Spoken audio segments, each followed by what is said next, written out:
Assalamualaikum warahmatullahi wabarakatuh. Berjumpa lagi kita dengan saya Bustami Narda, dan saya mendoakan kepada Allah Subhanahu wa taala, Tuhan Yang Maha Esa, semoga seluruh pemirsa selalu mendapatkan keberkahan hidup dari Allah Subhanahu wa taala, Tuhan Yang Maha Esa. Persoalan TikTok Shop tampaknya sekarang ini telah sampai kepada kesimpulan bahwa TikTok Shop di stop, dihentikan mulai jam 17 hari Rabu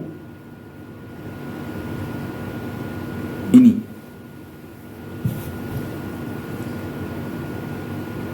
Sahabat BN, kita melihat di stopnya TikTok Shop ini di satu sisi memang menggembirakan bagi pengusaha yang ada dalam bingkai atau lingkaran UMKM.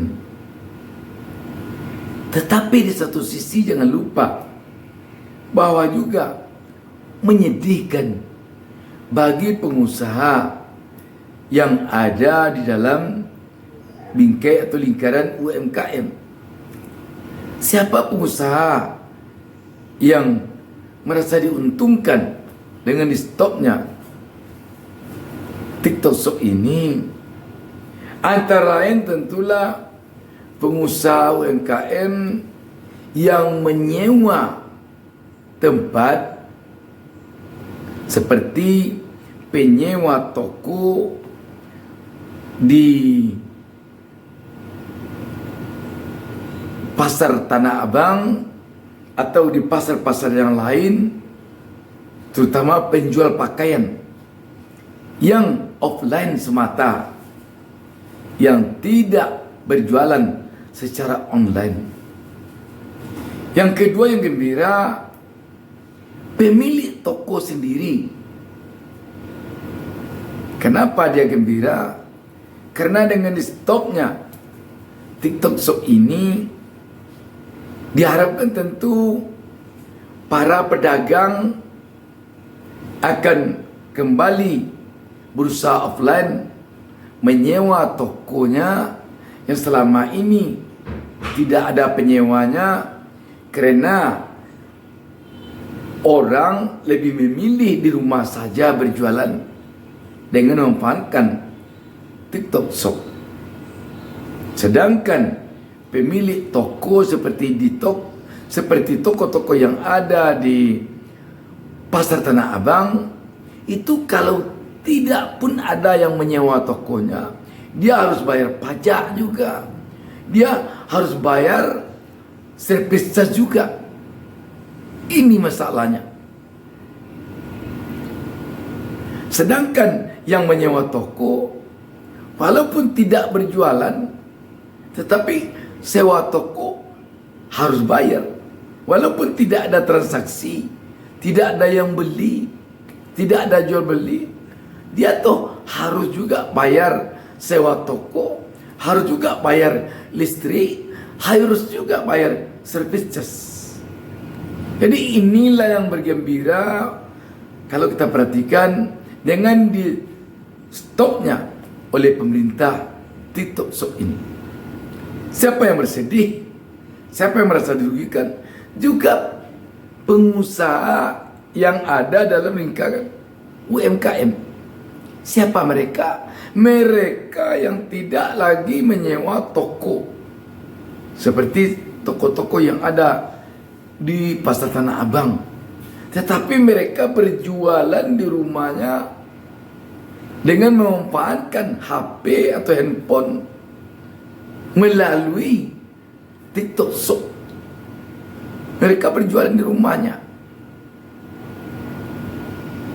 Ini mereka memanfaatkan TikTok Shop ini untuk mendapatkan penghasilan. Kemampuannya apa? kemampuannya mampu dia berjualan secara online. Berjualan secara online ini bukan pula pekerjaan yang mudah, sulit.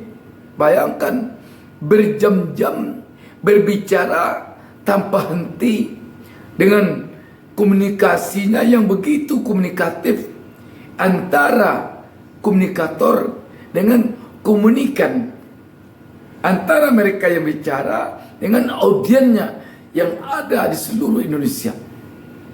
Ini bukan pekerjaan mudah. Pertama, dia perlu ada hobi, berbakat dia untuk bicara. Yang kedua, dia harus menguasai masalah, punya ilmu tentang bisnis, punya ilmu tentang marketing. Tetapi kalau kebiasaannya seperti duduk di toko, pagi buka toko, lantas kalau datang pembeli, ya diberikan barangnya, kalau pembeli dia beli, ya pergi. Setelah itu duduk lagi. Kalau ada orang yang lewat, dipanggil, boleh bu, boleh, silakan, boleh. Hanya itu yang bisa dia. Dengan demikian, bukan tidak ada yang dirugikan dengan di stopnya TikTok Shop ini di kalangan UMKM. Bukan tidak ada, mungkin banyak yang dirugikan. Dan kalau kita lihat kondisi sekarang ini, mungkin bisa dikatakan lebih banyak UMKM yang dirugikan jumlahnya dengan ditutupnya atau di stopnya TikTok ini oleh pemerintah dibandingkan yang merasa senang. Coba kita lihat sekarang ke pasar Tanah Abang saja. Berapa banyak hanya orang yang jualan di Tanah Abang sekarang dibandingkan dengan orang yang berjualan di TikTok Shop di rumahnya masing-masing. Yang kantornya, yang tokonya 0 kilometer dari rumahnya. Coba kita lihat di TikTok Shop ini, dimanapun di Indonesia ini dia bisa berjualan. Tidak ada modal dia untuk jualan. Barang orang dijualnya, begitu terjual dia dapat komisi. Ini yang menariknya TikTok Shop ini.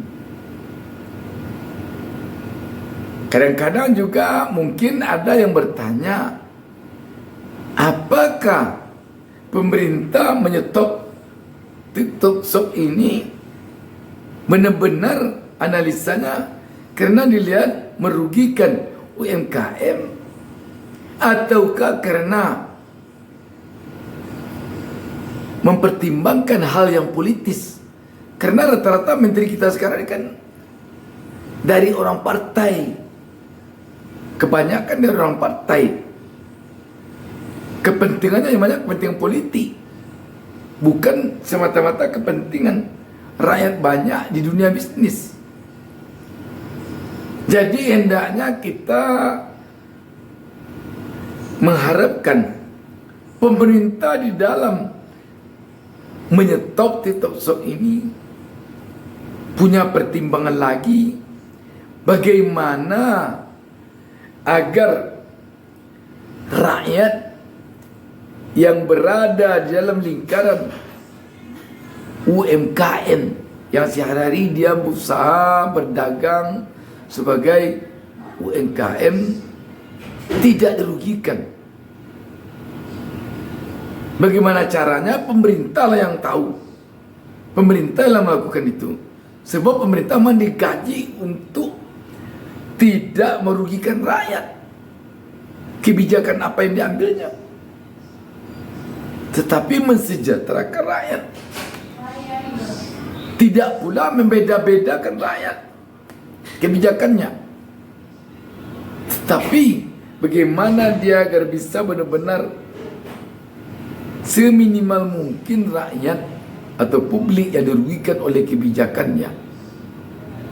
Jangan pemerintah melihat ke satu arah saja. Wah, ini mengeluh, orang ini, orang toko mengeluh karena tidak jual beli. Dikatakanlah, ini karena barang-barang impornya harganya murah sekali. Mungkin perlu di sini pemerintah menertibkan impor. Kan bisa pemerintah menertibkan impor dengan tidak menyetop TikTok Shop. Kalau izin usaha dari TikTok yang tidak ada, bagaimana TikTok mengurus izin usaha? Kalau tidak begitu nanti bisa saja publik punya banyak anggapan penyebab pemerintah menyetop TikTok Shop ini. Bisa karena ada desakan dari pihak-pihak tertentu yang mungkin dekat dengan pemerintah. Bisa saja dekat dengan menteri yang bersangkutan atau yang lain-lain. Atau bisa juga rakyat nanti beranggapan ini bisa saja rakyat beranggapan pemerintah menyetop TikTok Shop ini karena desakan pesaing TikTok Shop di dunia usaha. Kan banyak sekarang yang merasa tersaingin oleh TikTok Shop yang berjualan sejenis. Kalau hanya karena itu pemerintah menyetop TikTok Shop, mungkin belum lagi pemerintah bisa dikatakan benar-benar melakukan kebijakan ini dengan berkeadilan. Karenanya